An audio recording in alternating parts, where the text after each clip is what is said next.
Hello again, everyone. Edwin Learnard back once again.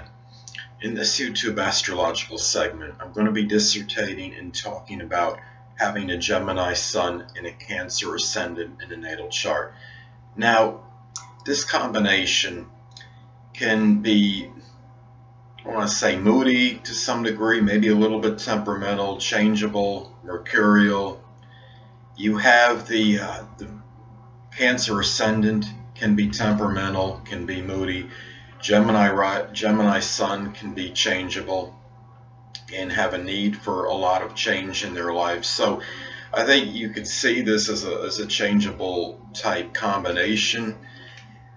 The Cancer Ascendant is obviously going to make this Sun and Gemini person a little bit more emotional, a little bit more sensitive, and will have a more vulnerable front or facade, a side that's a little bit more easily hurt than the typical someone that has Gemini Sun and Gemini generally may not show a lot of sensitivity, at least on the surface, but the Cancer Ascendant will strongly modify this. And I look at this, and we look at these two proponents, the Sun and the Ascendant. Now, the Sun in a person's chart can indicate the person's basic wants, and if you look at the Ascendant could be the manner or method in which one attains these wants. Now, a Gemini Sun's basic wants can be connected with variety, versatility, having mental stimulation, having there may be communication goals, having good conversation. And look at the Cancer Ascendant. This could be the manner in which one attains the Gemini basic wants, and this can be done perhaps maybe in the home and family life. There might be much conversation in the home. Maybe this person becomes very learned through an online course of study. It could be some at-home studying. Perhaps this person has much communication out of their home and with their family members. In this variety might be somehow done through the home. Maybe this person has a lot of ongoing projects that are done maybe even simultaneously at the home. It could be somebody that does something Cancer related, such as, let's say, for example, home renovation, design, real estate, architecture, and this person might maybe have a lot of interaction and communication with these people that they're involved in these maybe Cancer like things, and which could even include perhaps something connected with helping or healing others, such as somebody that's like one of those home care aides, so to speak. I forget what the exact title is, but I think many of you know what I'm talking about. And when I look at this, we have to consider is the aspect that is made, if any, or between the Sun and Gemini and Cancer Ascendant. Now, because this could still modify things a little bit. Now, let's say if the person has a conjunction between their Gemini Sun and Cancer Ascendant, let's say, for example, that the Gemini Sun is at 29 degrees and the Cancer Ascendant is at 2 degrees. This could be very intensifying, and this Gemini Sun nature and the Cancer Ascendant may merge and amalgamate very strongly and can be intensifying. Now, let's say, for example, if one has a semi-sextile between these signs, and let's say, for example, the person has the Gemini Sun at 12 degrees and they have a Cancer Ascendant at 11 degrees. This could be slightly auspicious and positive, and could have a positive blending and integration of these two signs. Now, a sextile would be even better. You can have an out of sign sextile aspect.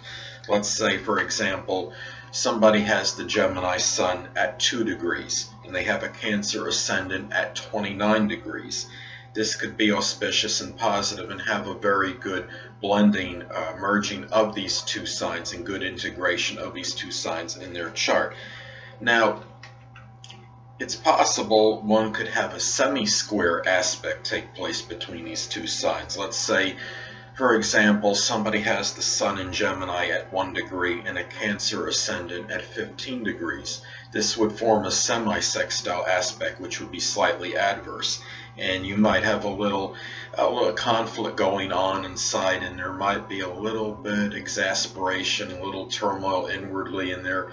This person might have maybe a slight feeling of being a little bit misunderstood or misconstrued by others due to the fact that they feel that they're projecting a personality outwardly that is strongly different than what is going on inside. And this could be true even if the person is not cognizant of this astrologically and they don't follow astrology in their life. Now, what's important too is to look at the house that the Sun in Gemini is in. Now, in many cases, somebody with the Sun in Gemini and Cancer Ascendant will have their Sun posited in either the 12th, 11th, or 10th house in their chart. Now, if the Sun in Gemini is in the 12th house, these Gemini qualities or attributes, this energy might even be suppressed more than the typical person that has a different ascendant as opposed to their Sun sign.